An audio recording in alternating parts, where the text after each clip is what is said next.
यह कहानी दो परिवारों की है। दो अलग अलग परिवार जिनमें सदस्य तो एक बराबर थे, लेकिन एक में हमेशा झगड़ा होता रहता था, वहीं दूसरे में लोग बेहद शांति और सुख से रहते थे।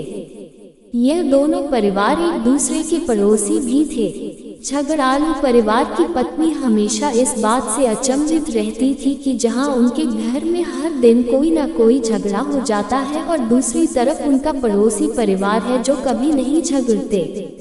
एक दिन उसने अपने पति को पड़ोसियों पर नजर रखने के लिए कहा और यह पता करने के लिए कहा कि जरा देखो तो इनके इतने शांत और मिलजुल कर रहने का राज क्या है। पत्नी के कहे अनुसार पति अपने पड़ोसियों के घर के पीछे छुप गया और खिड़की से उन पर नजर रखने लगा। खिड़की से झांक कर देखा शांत परिवार की पत्नी फर्श पर पोछा मार रही थी। तब अचानक किचन से कोई आवाज सुनाई दी तो वह अपना काम छोड़कर किचन में चली गई। उसी दौरान उसका पति उसी जगह पर आया जहां वो पोछा मार रही थी और बाल्टी से पैर टकराने से गिर गया। पत्नी को जब यह पता चला तो उसने तुरंत अपने पति से माफी मांगी और कहा कि मुझे माफ कर दीजिए, मेरी गलती है जो मैंने तुरंत फर्श पर से बाल्टी नहीं हटाई। तब पति बोला, नहीं नहीं, इसमें तुम्हारी नहीं मेरी ही गलती है, मुझे ही देखकर चलना चाहिए था। यह घटना देखकर उनकी खिड़की से झांक रहा झगड़ालू परिवार का पति सारी बात समझ गया। वो अपने घर लौट आया।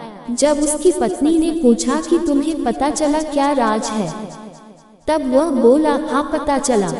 हमारे और उनके परिवार में सिर्फ इतनी सी बात का फर्क है, जहाँ हम लोग हर छोटी मोटी गलती के लिए एक दूसरे को जिम्मेदार ठहराते हैं और झगड़ते हैं। उनके परिवार वाले हर गलती की जिम्मेदारी खुद लेते हैं और माफी मांगने और उस गलती को सुधारने के लिए हमेशा तैयार रहते हैं। परिवार हो या कोई भी रिश्ता तभी अच्छे से चलता है जब अभिमान को दूर रखा जाए। हमेशा मैं ही सही हूँ और मैं कोई गलती कर ही नहीं सकता, यह एटीट्यूड के साथ कोई भी परिवार या रिश्ता ज्यादा चल नहीं सकता।